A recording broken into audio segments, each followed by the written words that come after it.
హిందూయిజము, Christianity, Islam ఇవన్నీ మతాలు guys. Universe, nature, దేవుడు మనం పెట్టుకునే డిఫరెంట్ పేర్లు తప్ప దెర్ ఈస్ వన్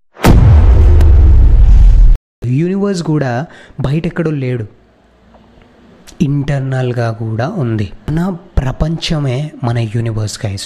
ఇప్పుడు నేను నా ప్రపంచంలో నేను చూసే వ్యక్తుల నుంచి, నేను మాట్లాడే వ్యక్తుల దాకా, లేకపోతే నేను చూసే వస్తువుల నుంచి, నేను ఆలోచించే ఆలోచనల దాకా ప్రతిదీ నా ప్రపంచంలోనే ఉంటుంది. నేను కోపంగా ఉంటాను లోపట, నాకు తెలియకుండా చాలా కోపంలో ఉన్నప్పుడు చుట్టుపక్కల ఉండే వాళ్ళలో కూడా యాంగర్ని లేదా యాంగ్షియస్నెస్ని నేను చూడగలుగుతాను అనమాట. ఎందుకు అది నేను చూస్తున్నాను అంటే అది నాలోంచి వచ్చిన one of the thought, one of the emotion that I feel inside.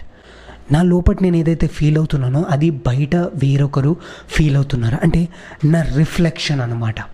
యూనివర్స్లో మనము ఎలాగైతే ఉండాలో మన చుట్టుపక్కల వాళ్ళు కూడా మనలాగే బిహేవ్ చేస్తూ ఉంటారు. మనం ఎప్పుడైతే అబ్జర్వర్లా మారుతామో అప్పుడు మనలో ఉన్న భావాలు, మనలో ఉన్న ఎమోషన్స్, మన ఆలోచనలన్నీ బయటకి రిఫ్లెక్ట్ అవుతూ ఉంటాయి, కనిపిస్తూ ఉంటాయి. వాటిని చూసి మనం రెస్పాండ్ అవ్వలేదనుకోండి, that is when we feel we're god. Creator is the observer. మన మైండ్లో చాలా ఆలోచనలు క్రియేట్ అవుతూ ఉంటాయి, ఎండ్ అవుతూ ఉంటాయి, క్రియేట్ అవుతూ ఉంటాయి, ఎండ్ అవుతూ ఉంటాయి కదా. అలాగే ఎమోషన్స్ కూడా అలాగే ప్రతి ఒక్కటి మన లైఫ్లో క్రియేట్ అవుతుంది, ఎండ్ అవుతుంది, పుడుతుంది, చచ్చిపోతుంది, పుడుతుంది, చచ్చిపోతుంది. మీరు ఏదైనా అవ్వాలి అనుకుంటున్నారు లైఫ్లో, డాక్టర్, లాయర్, ఎనీథింగ్ అవ్వాలి అనుకుంటున్నారు, దాన్ని మీరు క్రియేట్ చేస్తున్నారు, ఆ ప్రపంచాన్ని మీరు క్రియేట్ చేసుకుంటున్నారు. ఇంట్లోనే డర్మటాలజీ నేర్చుకోవాలనుకుంటున్నారు, లేకపోతే డెంటిస్ట్ అవ్వాలనుకుంటున్నారు, ఇలా రకరకాల అవ్వాలి అనుకుంటున్నారు.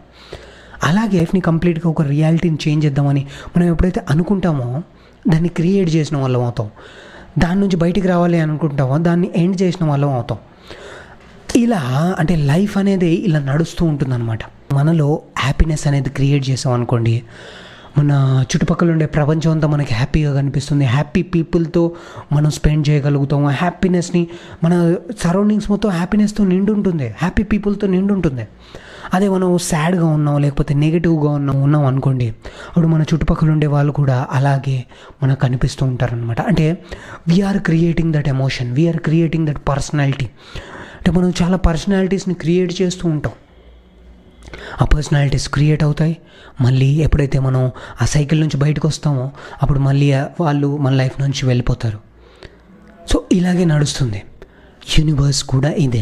మనం ఎప్పుడైతే ఈ యూనివర్స్ని అంటే మనలో ఇంటర్నల్గా ఎప్పుడైతే మనల్ని మనం అబ్జర్వ్ చేసుకోవడం స్టార్ట్ చేస్తామో, మన యూనివర్స్ని మనం ఫీల్ అవ్వడం స్టార్ట్ చేస్తామో, మన కంట్రోల్లో మనం ఉంటామో, అప్పుడు మనం క్రియేటర్ అవుతాం.